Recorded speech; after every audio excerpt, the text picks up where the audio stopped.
I'm Nishtha, And I am Sukanya. and we welcome you to yet another episode of Intersectional Feminism Desi Style brought to you by Feminism in India. We are getting into the last lap of 2021, and this is the second year of dealing with the COVID 19 pandemic. When the lockdown started last year, we had to spend a lot of time with ourselves, staying within physically and emotionally. And a lot of us found solace in fictional escape and imaginary worlds.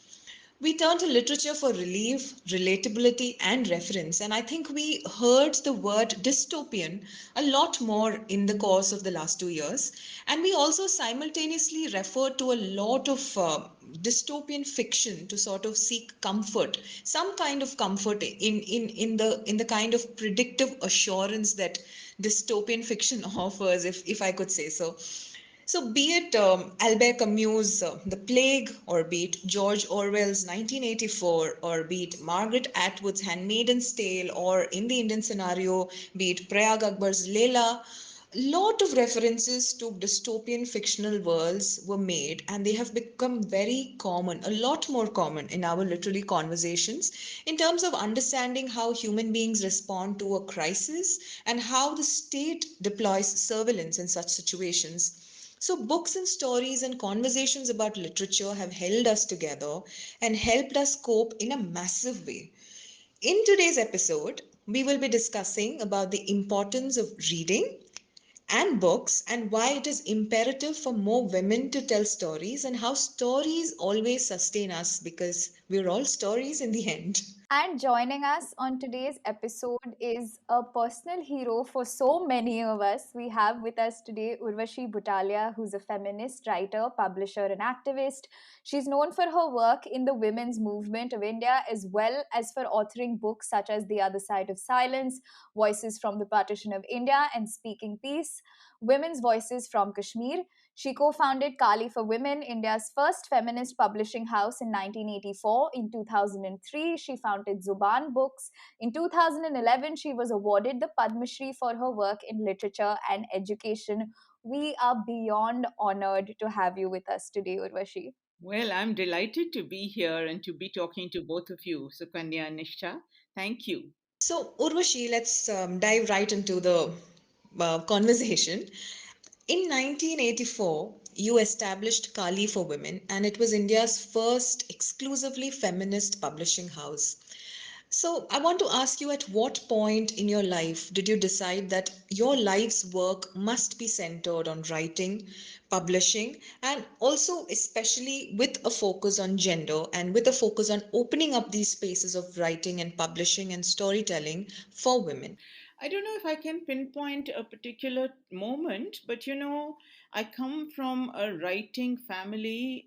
My father was a journalist, my mother was a teacher of literature. So, reading and writing were very natural, if you like, to us in the family. And I studied literature in college, and that added to it. And during that time, the feminist movement was just being born. Really, this phase of the feminist movement was just being born in India, and I was very swept up in all those discussions and meetings and protests that we had in the university. But it wasn't until after leaving doing my masters, and I hate that word because why masters, I don't know. Anyway, it wasn't until after that when I started my first job, which was in publishing, and into which I fell completely by accident because the one thing I knew was that I did not want to teach literature, which was what was expected of me. Not because I disliked literature, but because I could see no relevance to Spencer and Milton in my life in Delhi, on the streets of Delhi. And I fell into this job, and I remember finding out what went into the making of a book and completely falling in love with it, and falling in love with the smell of printing ink the first time I visited a printing press. And I thought, this is where I want to be all my life, and that is where I've been all my life. Somewhere along the way, because of my involvement in the women's movement, what became very apparent to me was that in dealing with the kind of issues we were dealing with, we had absolutely no material that could help us to understand those issues. No books, no papers, nothing, because nobody was writing about women.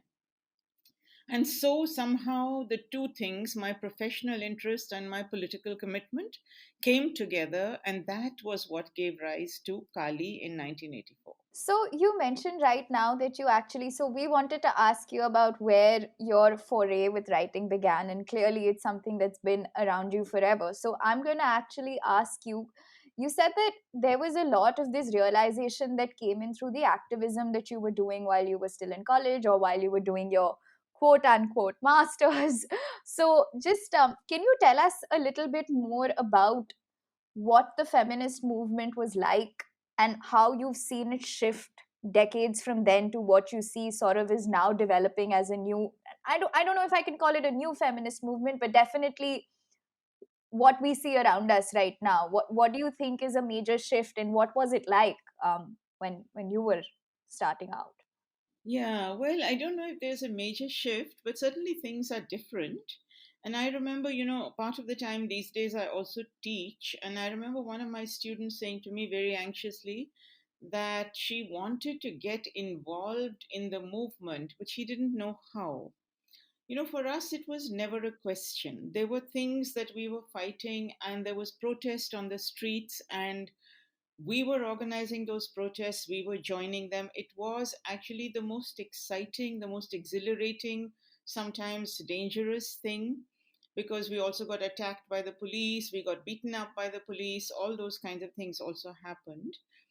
But also, one of the things that was happening in the feminist movement at that time was that we were realizing the need to talk about our lives, what we were going through, the sense of injustice that we felt, and so on.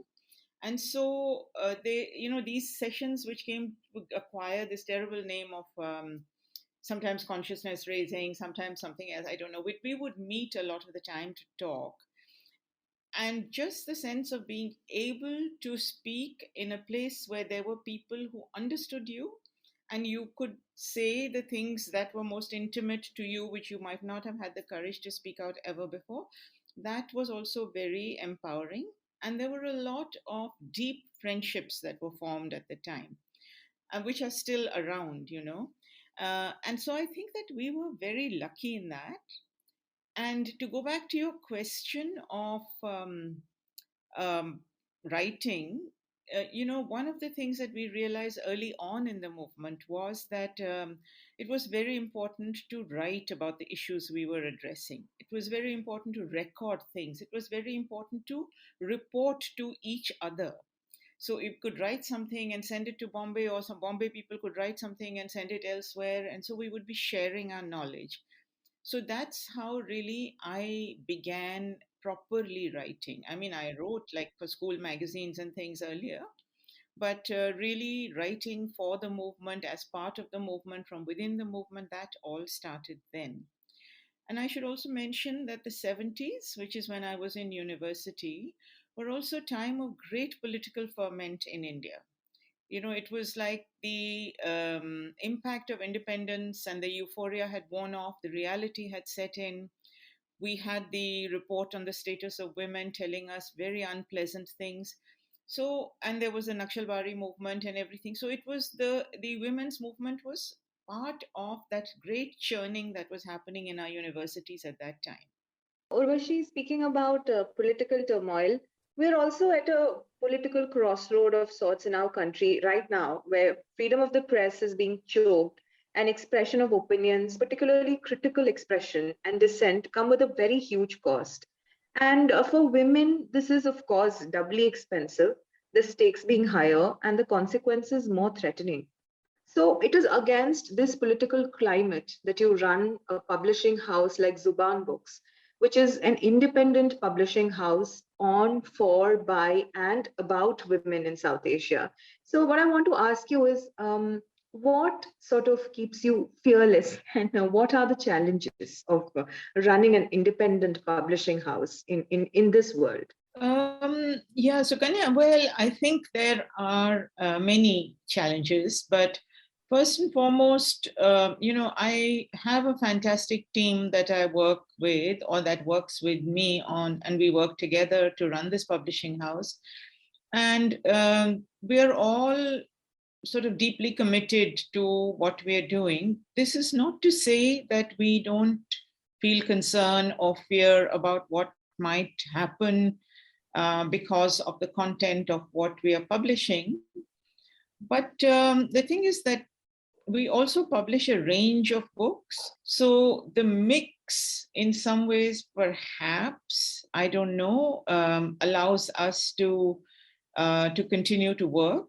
So I think I mean, I don't know. The challenges are there. So, for example, for me as an employer now, somebody who runs an organization, I am always conscious of having to be careful and fighting that and wanting to be completely free and outspoken. And the having to be careful comes not from fear, but from concern that if something happens, it impacts the lives of people who work with us. And I can get away without.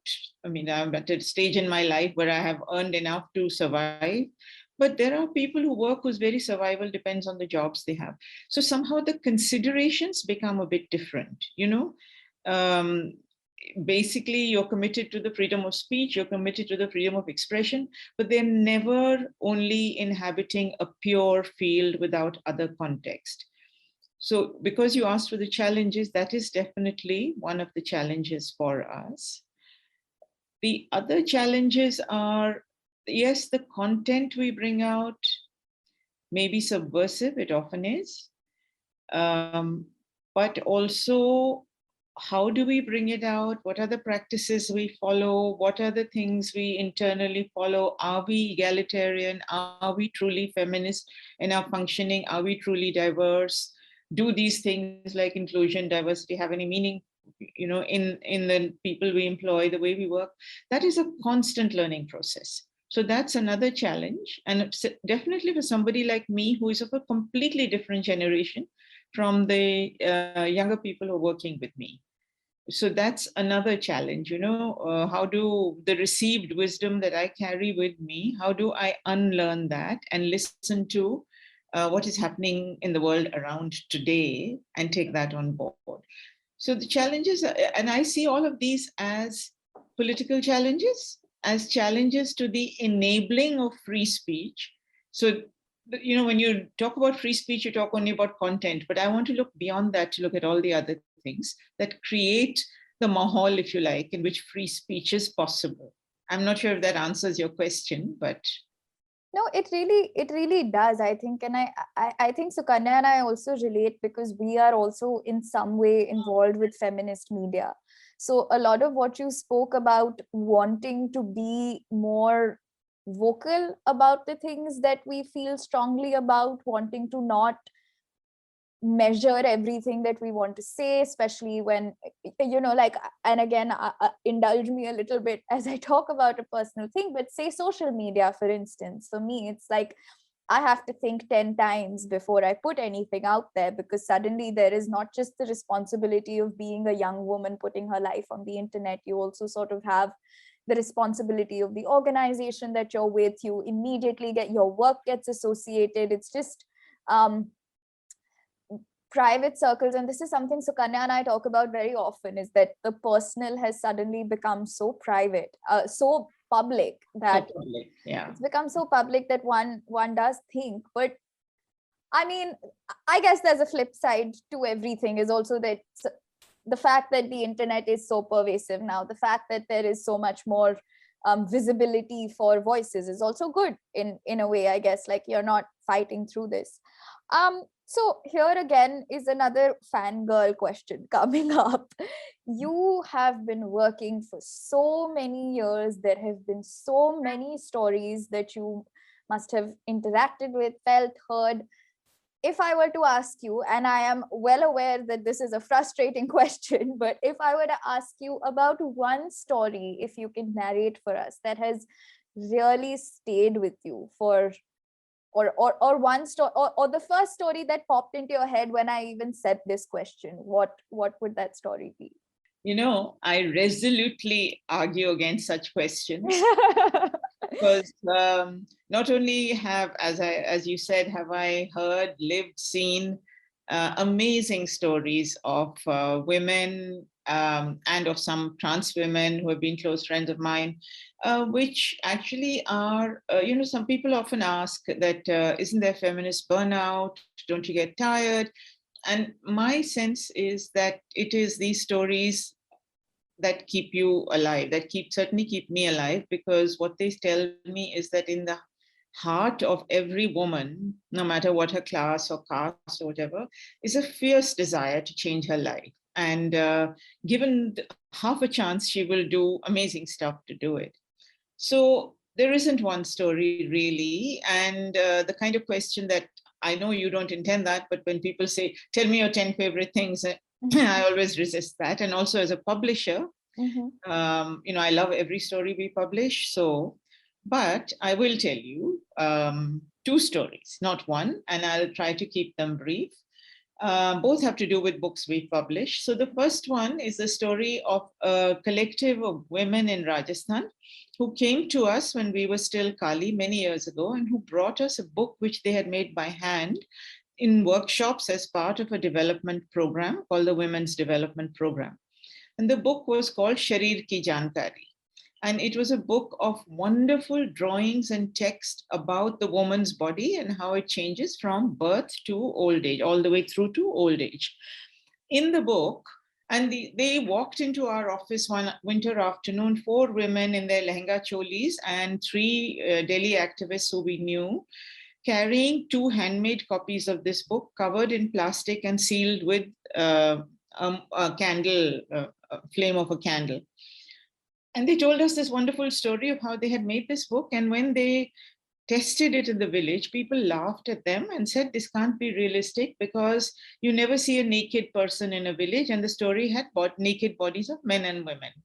But true enough, you don't. So they went back to the drawing board and they rethought, and then they came up with this ingenious solution where they made the village woman fully dressed from head to toe, fully covered. And then you had a little flap where you lifted up her skirt and you could see how she was made. And you had little doors when you lifted off her chest and you could see her breasts and inside. And the man also had a dhoti and you could lift it up and you could see the penis and you could see ejaculation and the whole works. And it was the most exciting thing for a feminist publisher. It was every feminist publisher's dream. And they asked us if we would publish it, and we did. And we sold thousands and thousands of copies of it, and not one copy sold through a bookshop. They all went to village women who bought it. So, and there are many stories associated with that book, but to me, that was one of the most important things we have ever done. The other story is about the book, which is an autobiography of a domestic worker, Baby Haldar, who was a domestic worker whose employer taught her to read and write. And her life is like that of millions of Indian women, married at 12, a mother by 13, much older husband, violent as hell, poverty, the whole things. Until one day, with 3 children, she decides to up and leave. And she leaves and comes to Delhi, finds a job as a domestic worker after much difficulty, and then ends up in the house of a professor who was the grandson of Premchand, the really well-known Hindi writer, and who noticed her love of books and taught her to read and write, and then gave her a notebook and a pen. And she said, what should I do with this? And he said, write your life. And she wrote her life, which I translated from Hindi into English, and it became one of the most important books we have ever done. And one of the books from which we earned the most money possible. So for me, as a feminist publisher based in Delhi, etc., the thought that the stories of poor women can find expression through the work we're doing and can also change our fortunes as well as their fortunes, those are most amazing things. So those would be 2 of my favorite stories. When pushed to the wall, I'll tell them. Thank you. Wow. I recognize that it was a frustrating question, but those But, were. but what amazing Yeah. experiences, what beautiful experiences. Urvashi, when you were narrating these incidents, it's hard to not notice that, when you're a publisher, or even when you're a reader or a writer, anybody who engages with the medium, you need to have there is a certain sense of attention, there's a certain sense of tenderness, and there's a certain sense of investment in the life of somebody else, and how things unfold and what they mean and what they might mean many years later, etc. When you tell a story, when you read a story, when you listen to a story, or when you live a story, etc. So there is a certain sense of poetic expression to it. There's also a sense of politics to it, of just giving attention, of genuinely being interested in somebody else's story, and of genuinely wanting that story to be told. So I think at this point, in this age, with the pervasiveness of the internet, like Nishta had mentioned before, and also with the pervasiveness of social media, so to say, the attention economy is already dwindling, and everybody seems to sort of look for some sort of instant gratification and instant information, and everybody wants stories to be told faster, to be absorbed faster, to get to the end of the story faster, probably to get on to the next story, etc. So in the space of attention spans rapidly dwindling, and people sort of seeming to disengage with the whole process of, like you said at the beginning of the interview, how I mean of the podcast, as to how you smelled ink at a printing press, and you fell in love with it, and you felt this is where I belong. Now reading has also sort of shifted to digital platforms, and there are audiobooks, and there are a lot of formats to it. So in this situation, what do you think is the future of books, printed books, for example, generally also books and literature, which do require that sort of tenderness and that sort of patience and investment in an alternative world? Like, what do you feel is the, as a publisher, as a reader, and as a writer as well, what do you feel is the future of books and literature? Yeah, that's a big question, Sukanya. And before I answer it, I do want to say that I love the way you talked about the tenderness, because that is so much there. And when you are a publisher and in the world of literature, the literature opens up so many things for us that it's hard not to love it.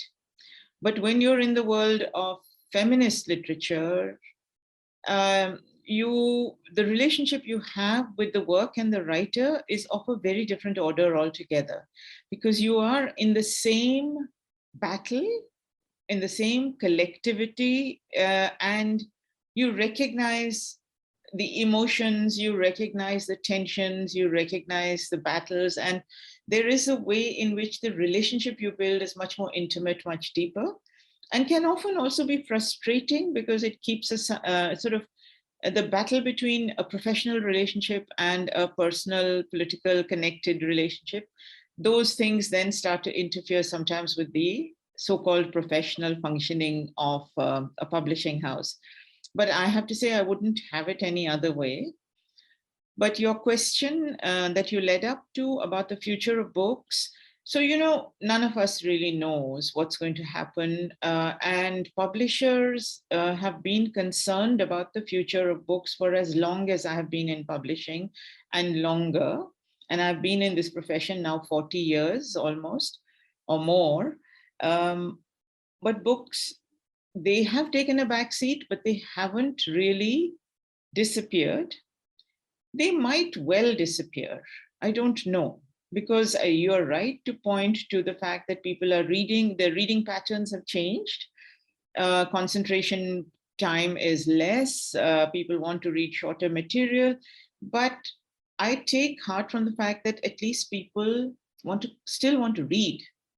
There is that. And if I'm also a historian, and history always sort of teaches you lessons.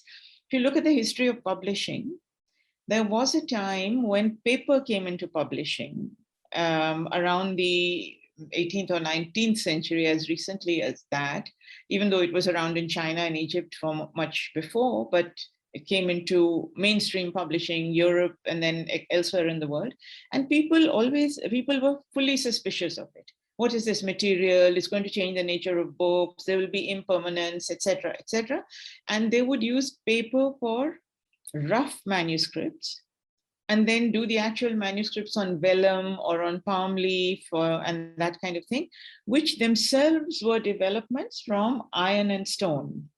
So methods of communication have changed over the years, and the materials on and through which we communicate have changed over the years. And I think that we are in the middle of another change, which is very exciting and very frightening, and we don't know what will happen.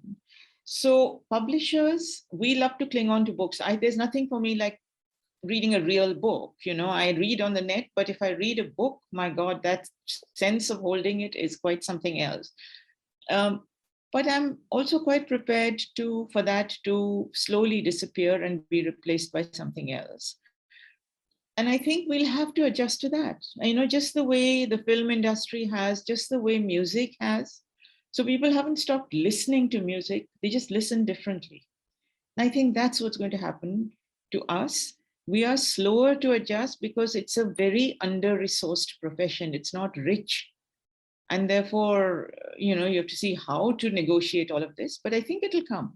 Something different will come, and there'll be, as always, some good and some bad in it. Just to follow up with that, Urvashi, you just mentioned about how writing and publishing perhaps is a very under-resourced profession. So I also, and since this is an episode about books and writing and literature, I assume that a lot of aspiring writers might be listening to us, and you, Urvashi, and Zubaan Books, a lot of people it might be their dream to meet you and to sort of be published by Zubaan.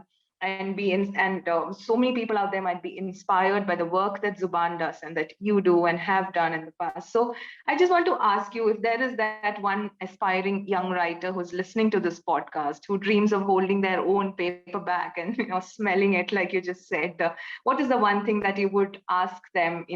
Sort of tell them as a publisher and as an author.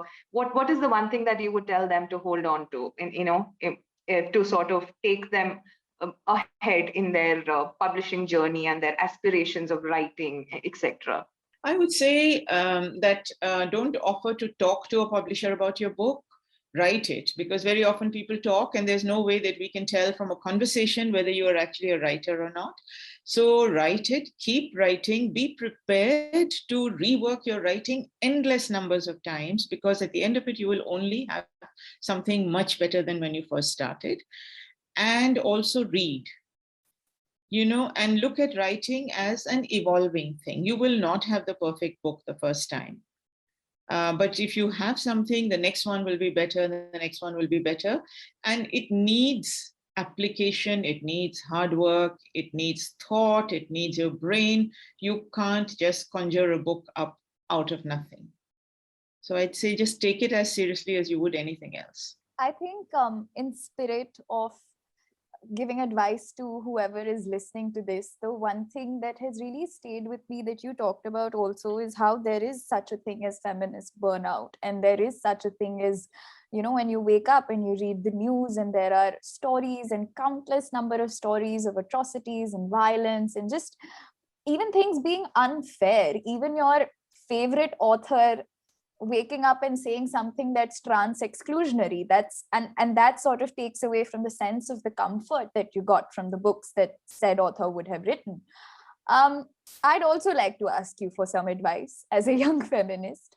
How does one keep the fight on? How does one keep the hope on? Because you have, like you mentioned, you've been with the movement for since the 70s. We've grown up reading about your work, about your books. How does this remain a sustained effort, being within the movement, engaging within the movement, while also holding on to the tenderness that you have in your heart? Nisha, there are many things. One of the most important things I think that women of my generation have had as a source of nourishment, as a source of care, has been the deep friendships that we built up with each other. which allowed us also not only to depend on each other and be there for each other, but also to, in some ways, understand that you may be able to walk a certain distance with someone, and then you may not be able to walk further with that person because you might have differences, but that doesn't mean you value that person any the less for that. And you may, for example, have your favorite author say something trans exclusionary in which may be unintentional, which may be a bad moment. People do these things and not necessarily dismiss her or her work from your life, but value at least what something that she has given and reject the things that you don't want to go along with. I think that in some ways it is that, in some ways it is seeing that women like me who are so privileged, um, we don't have to face the kinds of struggles that poor women, that Dalit women, that trans women face, and yet the courage that they have and the compassion that they have. So who are we to, to sort of say, oh, we're getting burnt out, this, that, and the other. The world is a tough place. And we're all fighting to change it and turn it into a better place. And that fight is its own reward. I know these sound like cliches, but really it's true. It's what keeps you going all the time. And it's what keeps you connected, that you can pick up the phone and call a friend and cry on her shoulder and say, yeah, this happened and this person's horrible and all of that. And then it's okay. Yeah. Absolutely. Urvashi, I remember watching a film or somewhere where this line was said that the answer lies in the attempt.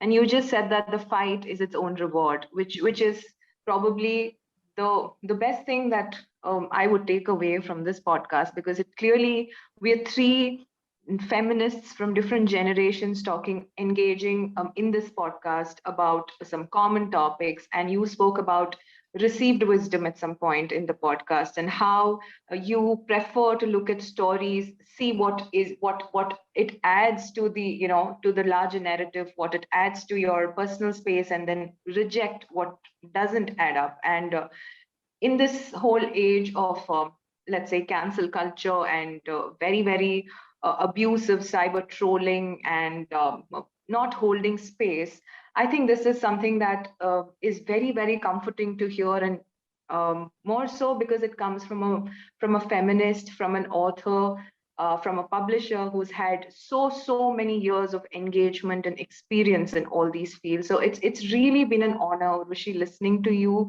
and taking away from your wisdom and receiving that wisdom. It's been such a comforting, happy, and such an inspiring session that we've had. Well, thank you. It's been lovely for me also to talk to you both. And thank you for all your wonderful questions. It's great, wonderful, not easy questions also. Thank you so much for coming. And I mean, it's late at night and there were tech issues, but we still leave this conversation feeling very invigorated. To our listeners who are still here, thank you so much for being here. We will be back next Thursday with yet another episode of Intersectional Feminism Desi Style. Until then, thank you so very much for tuning in.